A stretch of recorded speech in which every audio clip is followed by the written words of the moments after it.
যে মুসলমান রমজান পেয়েও কি করতে পারে নাই, গুনাহ মাফ করতে পারে নাই, আখিরাত কামাই করতে পারে নাই, তো জিবরাইল আইসা নবীজিরে বলছে, ইয়া রাসূলুল্লাহ, এমন নাফরমানের উপরে আল্লাহর লানত, আমি জিবরাইলেরও লানত। নবীজি বলছে আমিন, মানে আমিও মেনে নিলাম, যা জিবরাইল, আমি রাসূলেরও লানত। এই জন্য রমজানকে যে কদর করে না, রমজানেও গুনাহ, চুরি ডাকাতি, ওজনে কম দেয়, সুদ খায়, কিস্তি নেয়, ওই ছেলেরা তোমরা নাচ গান মোবাইল ছবি এই নিয়েই পড়ে রইলা, মা বোনরা বেপর্দা পড়ে রইল, মানে যে যেমন আছে এমনই রয়ে গেল, তো তার উপরে আল্লাহর লানত, ফেরেশতার লানত, তোর নবীর লানত, তোর উর্ফে খোদার গজব, তোর উর্ফে আল্লাহর লানত। আর এত জনের লানত নিয়ে সুখ কপালে জুটবে না, দুনিয়াতেও আখিরাতে। অতএব দয়া করে আমরা ইনশাআল্লাহ আজকের এই মুবারক মাহফিলে নিয়ত করি যে আমরা এবারের রমজানকে নিজের জীবনে কদর করব ইনশাআল্লাহ। সবাই গুনাহ থেকে পবিত্র হই। ছেলেরা, নওজোয়ান, মোবাইলের অশ্লীলতা ছেড়ে দাও বাবা, গুনাহ ছেড়ে দাও বাপ, এই উলঙ্গ ছবি, নারী, অশ্লীলতা, বেহায়াপনা ছেড়ে দিয়ে 5 ওয়াক্ত নামাজ পড়ো, আল্লাহকে ডাকো বাবা। আগামীর পৃথিবীতে ইনশাআল্লাহ তোমরা দেখো সারা পৃথিবীর হিসাব, সারা পৃথিবীর জরিপ এখন প্রত্যেক, যে আমার আগে বক্তব্য দিলেন আপনি, হ্যাঁ না না চাচা বক্তব্য দিচ্ছেন না, চাচা কি বললেন কোনটা একটা কথা, আমি তো এনর্জি করতে করতে শুনছি যে এই 70-72 বছর বয়সে এই গ্রামে ছেলেরা যে এরকম একটা ফাউন্ডেশন করে উদ্যোগ নিছে, এটা প্রথম। আপনি বললেন না একটু আগে? আচ্ছা বলেন তাইলে এটার অর্থ কি?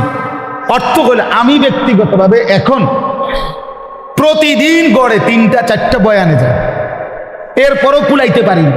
তো আমার বলার উদ্দেশ্য হলো, আমি যদি 100টা বয়ান করে থাকি মনে করেন মাহফিল, এর মধ্যে 98টা হবে যুব সমাজের আয়োজন সারা বাংলাদেশ। কথা, গতকাল আমি মহেশখালী ছিলাম, এই যেখানে কক্সবাজার মহেশখালী নাম শুনছেন না, ওখানে বাংলাদেশের বড় একটা তাপ বিদ্যুৎ কেন্দ্র হইতেছে ওইখানে, ওইখানে মাতার বাড়ি, তো ওইখানে ছিল, তো হাজার হাজার যুবক, হাজার হাজার, তার মানে সারা বাংলাদেশে এরকম নওজোয়ানরা আগাইতেছে আল্লাহর দিকে, কোরআনের দিকে, ইসলামের দিকে। সারা বাংলাদেশে আপনারা এখন চাচারা বলেন, আগে 20 বছর আগে যতগুলো মাদ্রাসা দেখছেন চারিদিকে, এখন গলিতে গলিতে হাঁটলে হাঁটলে চারিদিকে ডানে বামে মাদ্রাসা দেখা যায় না? তো বাড়ছে কিনা? অনেক বাড়ছে, 10 গুণ বাড়ছে, 50 গুণ বাড়ছে।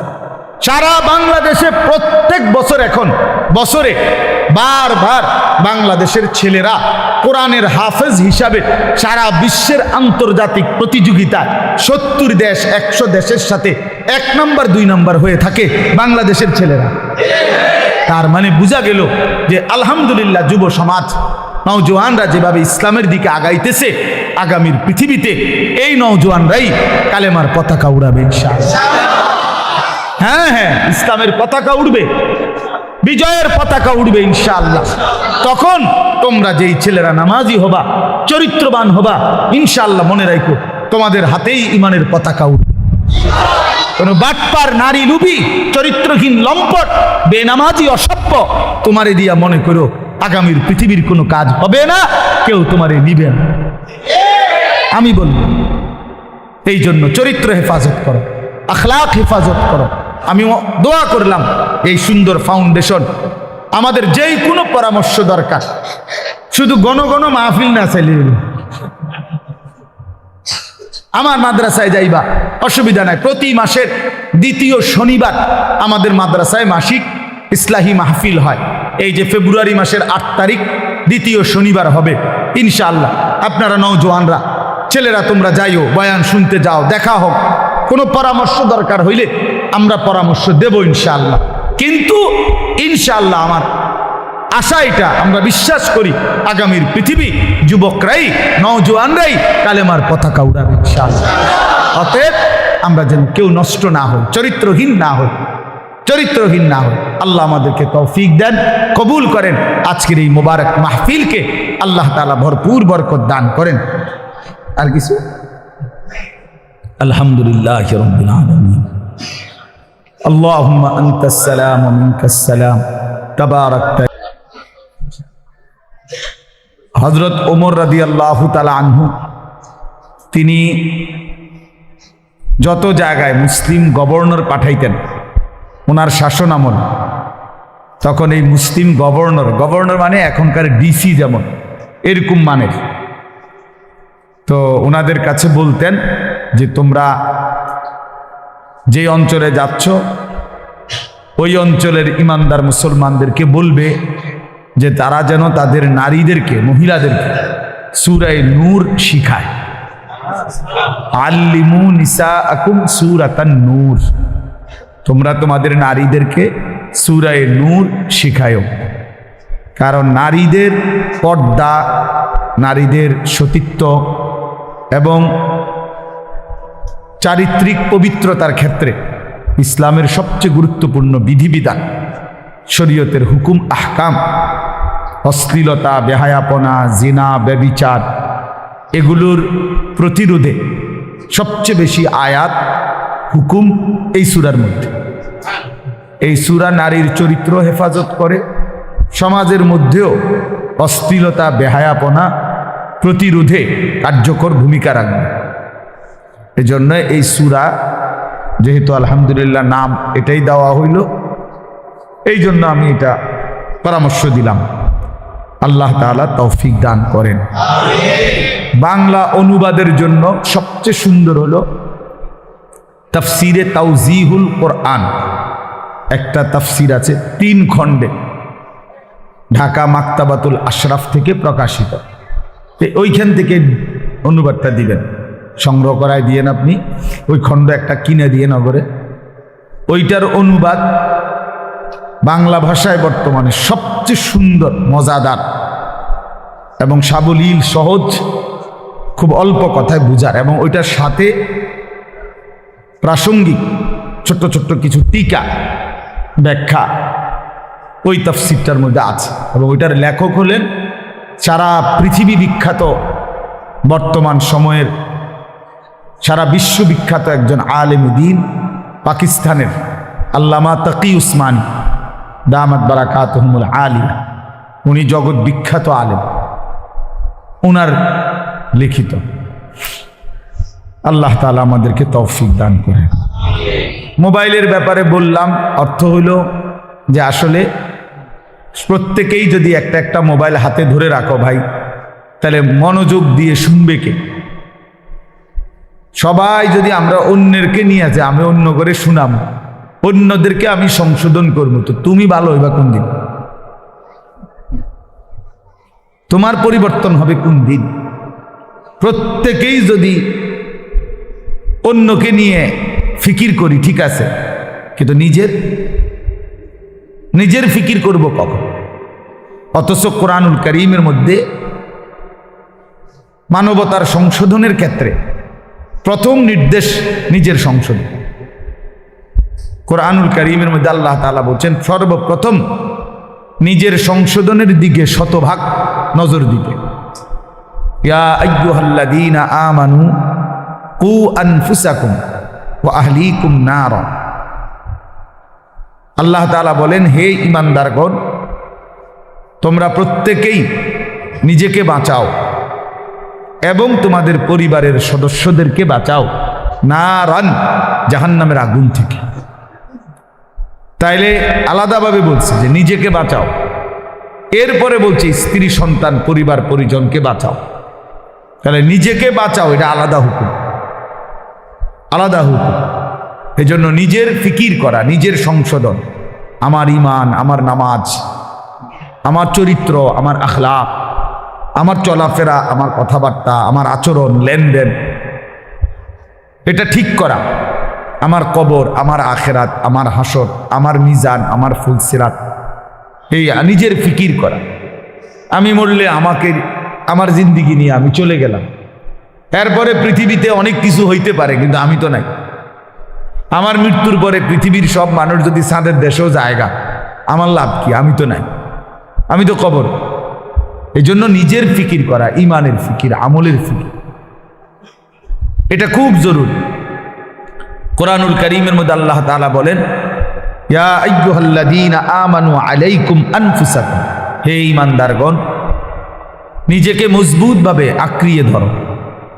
আলাইকুম আনফুসাকুম অর্থ হলো নিজেকে সাজিয়ে তোলো, নিজেকে গড়ে তোলো আখিরাতের আলোকে, ঈমান ইসলামের আলোকে। এটা আল্লাহ তাআলার আদেশ।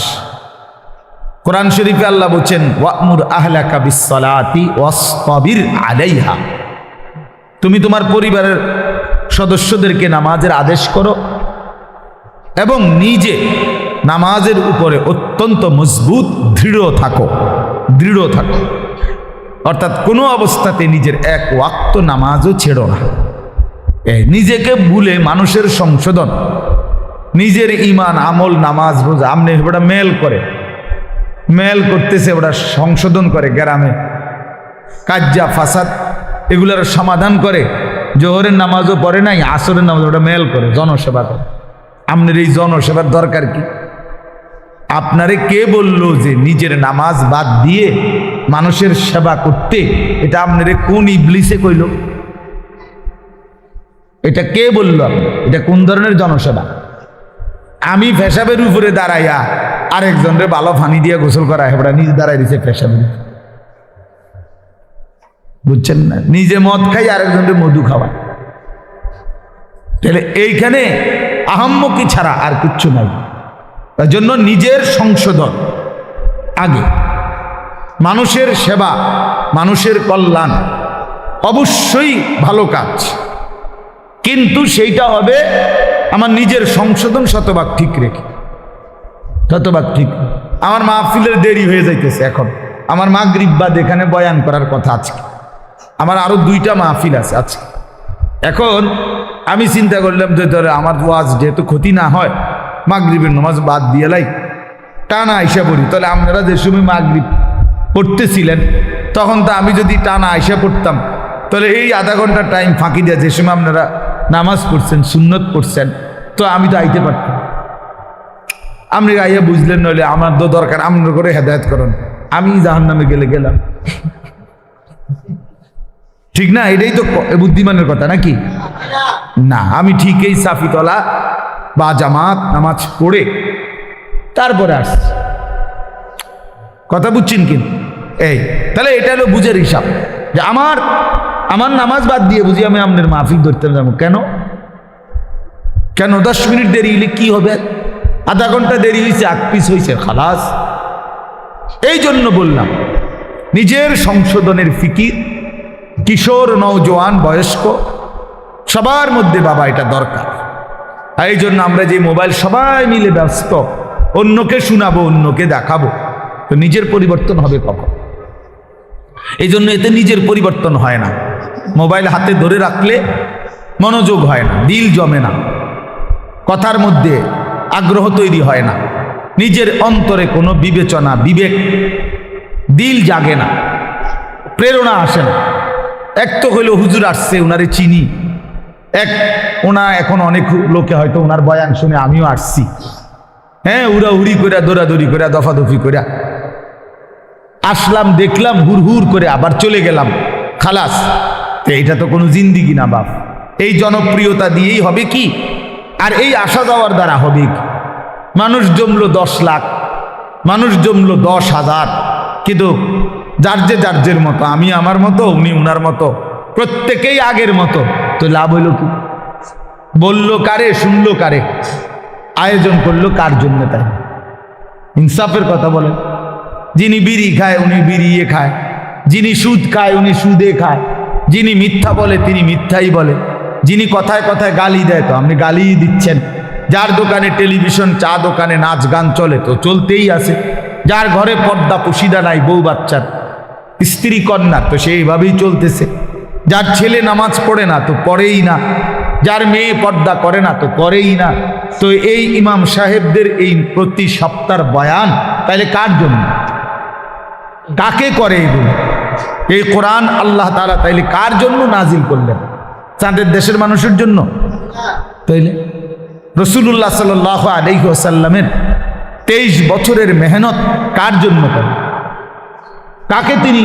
কার জন্য তিনি এই কাঁদলেন, এই চোখের পানি ফেললেন, তায়েফের এত রক্ত ঝরাইলেন, পেটে 2টা পাথর বাঁধলেন ক্ষুধার কষ্টে, ঘরের চুলায় 3 মাস, নবীজির স্ত্রীরা বলছে টানা 3 মাসও গেছে, কোনো দিন 3 মাসে ঘরের চুলায় রান্না করা কোনো খাবার খাই নাই আমরা।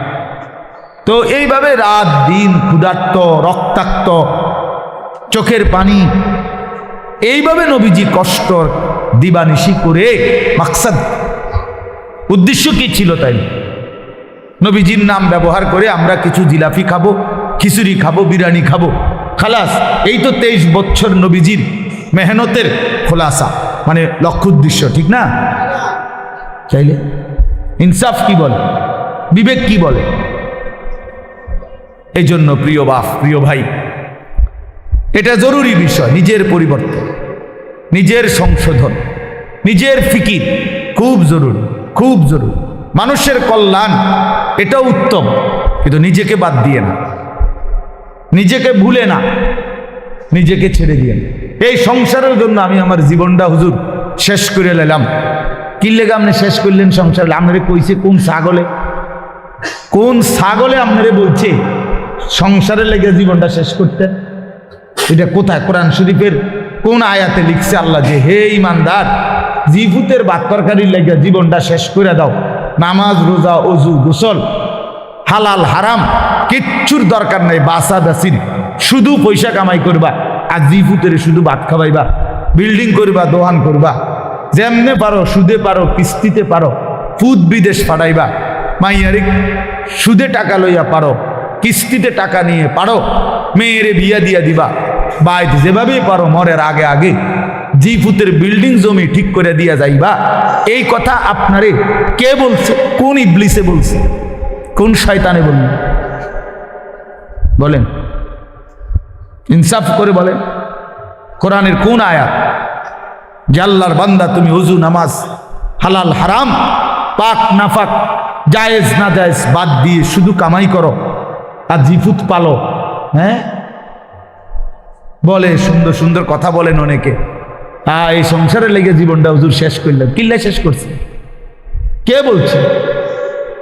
আল্লাহ তাআলা কোরআনুল কারীমের মধ্যে বলছেন ওয়া'মুর আহলাকা বিস-সালাহ, পরিবারের সদস্যদেরকে নামাজের আদেশ করো। আমনি বিকেল ভাত তরকারি হিসাব মিলান। লা নাসআলুকা রিজকা, আল্লাহ বলছে তোমাদের কারো কাছে আমি খাদ্য, খাবার, রিজিকের সহযোগিতা চাই না।